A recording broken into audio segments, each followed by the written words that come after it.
Magandang araw sa ating lahat mga boxing fans saan mang panig ng mundo. Ang labanan o bakbakan na ating tatalakayin ngayon, ito po ay sa pagitan ni Joe Joyce. Comeback fight niya po ito matapos masunod-sunuran ang talo noong 2023 sa laban niya kay Silisang. At ang kanyang makalaban dito ay si Cash Ali na kung saan nakatikim din ng talo noong 2023. Oo. So parehong comeback fight ito sa magkabilang panig. Fight schedule Marso 16, taong kasalukuyan. Gaganapin po ang bakbakan sa Resort World Arena, Birmingham, United Kingdom. At pareho sila ng lahi mga kaibigan, parehong British.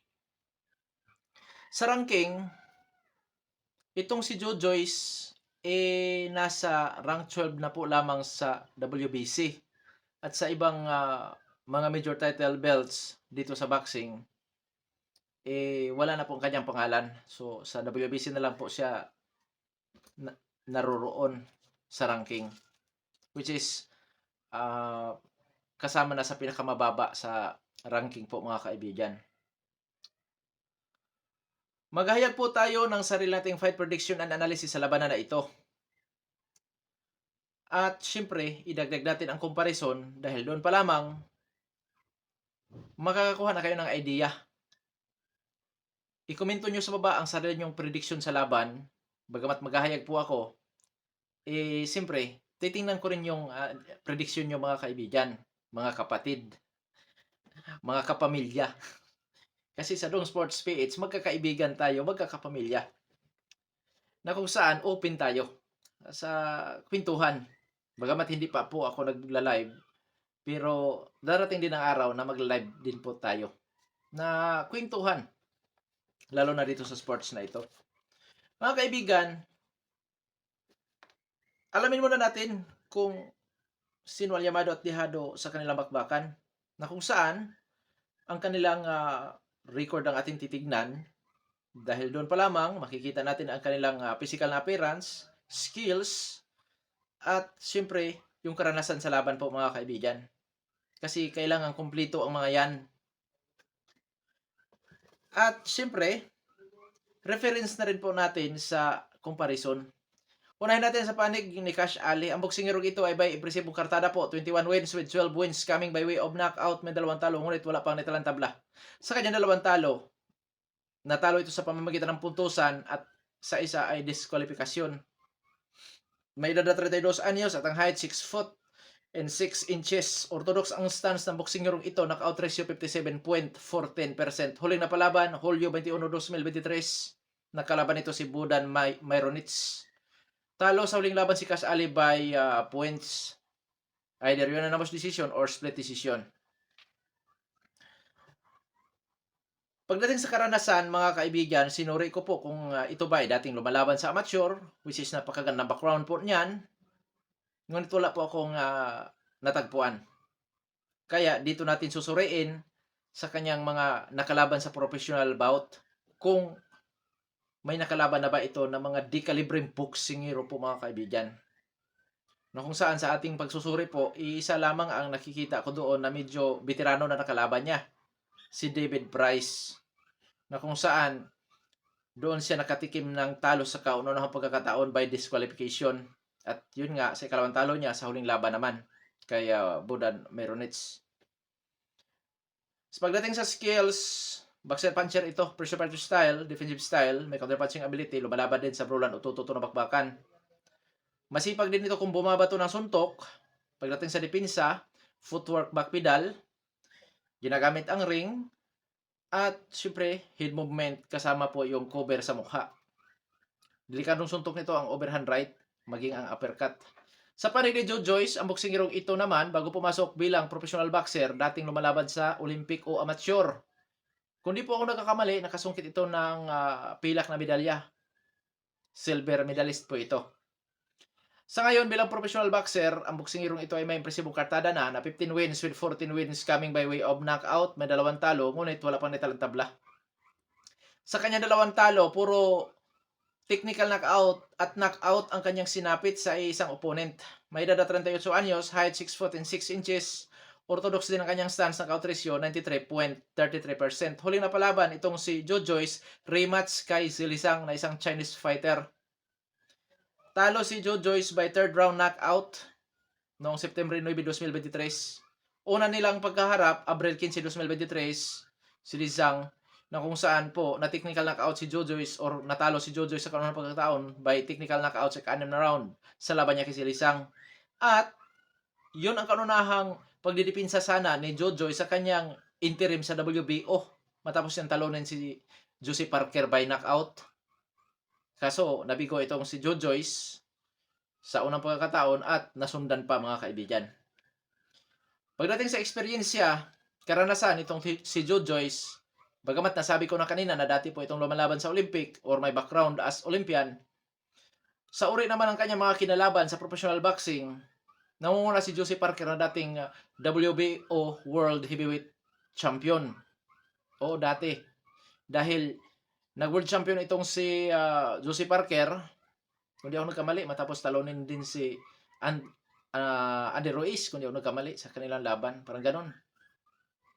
At yun nga, ang nakaagaw naman sa titulo ni Josie Parker, which is ang WBO, ay si Anthony Joshua. At kamakailan lamang, napalaban si Josie Parker kay Deontay Wilder. Alam naman natin kung gaano kadelikadong kalaban si Deontay Wilder. Pero tinalo ito ni Josie Parker by unanimous decision. Samantala, noong naglaban si Joe Joyce at itong si Josie Parker noong 2022, ni-knockout lamang yan ni Joe Joyce po, mga kaibigan. Idagdag pa natin si Daniel Dubois, Christian Hammer, at Carlos Takam, na kung saan po may magagandang record yan. Si Daniel Dubois, kasama pa yan sa world ranking sa ngayon, sa 4 major title belts sa heavyweight division, at lalo na si Josie Parker na dating world champion po, mga kaibigan. Pagdating sa skills nitong si Joe Joyce, pressure fighter ito. Willing din sa brulan o tututo na bakbakan, may counter-punching ability. Taglay ang sipag sa pagbato ng suntok, power, timing at accuracy. Mga kaibigan, mga kapatid, huwag kayong magtaka kung may bilot na nag-iiyak dahil may tuta po kami dito sa malapit. Nanganak kasi yung aso namin. Okay, pagpatuloy na natin. Sa comparison, lipas na sa prime si Joe Joyce, kalakasan ngayon ni Cash Ali, which is 32 years old. Pagdating sa height and disadvantage, magkasing tangkad, magkasing haba lang po ang kanilang mga galamay. Ngayon, dito sa kanilang stance parehong orthodox, sa knockout ratio lamang po si Joe Joyce, which is umabot po ng 93.33% ang kanyang knockout ratio, samantala si Cash Ali mayroong 57.14% na kung saan hindi pwedeng maliitin yan ni Joe Joyce ang power at taglay nitong si Cash Ali dahil delikado din yan. Matatawag na rin natin yan na power puncher itong si Cash Ali. Pero itong si Joe Joyce, knockout artist. Ngayon, dadako tayo sa kanilang activity. Parehong aktibo na dalawang boksingero dahil pareho silang napapalaban noong 2023. Oo. Lamang, masaklap ang sinapit ni Joe Joyce dahil na-knockout po siya sa kanyang huling laban, samantala si Cash Ali natalo lamang sa pamamagitan po ng puntusan. Sa karanasan, adi hamak po na milya-milya ang diferensya. Dating Olympian, dating nag-WBO interim si Joe Joyce at marami siyang nakatunggali ng mga di-kalibreng boksingero sa heavyweight division. Samantala si Cash Ali, ang pinakamatindi pa po lamang nakalaban nito ay si David Price at sa palapit na laban niya kay Joe Joyce po, mga kaibigan. Pero ganun pa man, this is boxing, anything can happen. Hindi porket dihado sa karanasan si Cash Ali ay tunay na talo. Talo ka agad, hindi ganun. Ngayon, dadako tayo sa skills dahil hindi magagamit po ang eksperyensya kung sa skills naman ay alanganin. Sa skills naman po, mga kaibigan, bagamat pressure fighter, may pagka-agresibo itong si Joe Joyce, pero mas marami ang galaw ni Cash Ali. Boxer puncher ito. So, may kalamangan si Cash Ali pagdating po sa skills, pero may laban si Joe Joyce dahil yung kanyang pagka-pressure fighter at yung kanyang power. At siyempre, pag makatama naman yan, talagang may kalalagyan dahil malakas nga po itong si Joe Joyce. At isa pa, sa disadvantage ni Joe Joyce, dipinsa. Kulang sa dipinsa or may kakulangan sa dipinsa ang boksingerong ito. Okay. So dito, mga kaibigan, disadvantage ni Joe Joyce, yung pagkatalo niya sa huli niyang laban, yung edad na kung saan 38 anyos na, Pero ang igigit ko dito yung kanyang huling laban dahil na-knockout ito magkasunod na kung saan po mga kaibigan, bibihira lamang ang nakarecover sa ganyang sitwasyon. Ang iba, kahit pa isang ganap na world champion, once na makatikim ng talo sa pamamagitan ng brutal na pagka-knockout, ang iba hindi nakabalikwas, nasunod-sunuran ng talo hanggang sa bumulusok ang kanilang karera sa boxing at nauwi sa pagreretiro. Sana hindi ganon itong si Joe Joyce. At siyempre, sa karanasan, lamang na lamang talaga itong si Joe Joyce. Sa skills, may laban si Joe Joyce, pero may kalamangan si Cash Ali sa skills. Sa power, lamang na lamang po talaga si Joe Joyce. Okay, prediction, Joe Joyce by technical knockout at knockout. Kung sakaling mauwi sa puntusan, malaki ang posibilidad na makuha ni Joe Joyce ang panalo sa pamamagitan po ng kanyang power na kung saan pwede niyang maidumina ang buong laban. Pero, sa sitwasyon ngayon ni Joe Joyce na kung saan magkasunod ang kanyang pagkatalo by technical knockout at knockout, mga kaibigan, delikado din itong si Joe Joyce sa laban na ito. Dahil questionable pa para sa akin yan. Kasi, oo, nandun na tayo. Nasa magandang body conditioning na ito. Nakarecover na ang katawan. Eh, paano yung isip? Wala kayang iniindang phobia ito? Ano naman ang epekto sa phobia doon sa isang fighter? Mga kaibigan, magbabago ang kanyang galawan. Kumbaga, mawawalan siya ng tiwala sa kanyang sarili. Oo. Na kung saan, hindi niya ma-execute ang kanila mga plano doon sa gym. Saktual na doon sa laban po mga kaibigan, which is yun nga sa laban niya kay Cash Ali. Na kung saan, yan ay disadvantage para kay Joe Joyce. Kaya dito sa laban na ito mga kaibigan, hindi ka gulat-gulat kung sakali makuha ni Cash Ali ang panalo by knockout. Technical knockout, maging sa puntusan po mga kaibigan. Bakit? Posible kasi kung sakaling itong si Joe Joyce ay may iniinda pang phobia, pwedeng magbago ang kanyang galawan na kung saan maidomina ni Cash Ali ang laban sa pamamagitan po ng puntusan.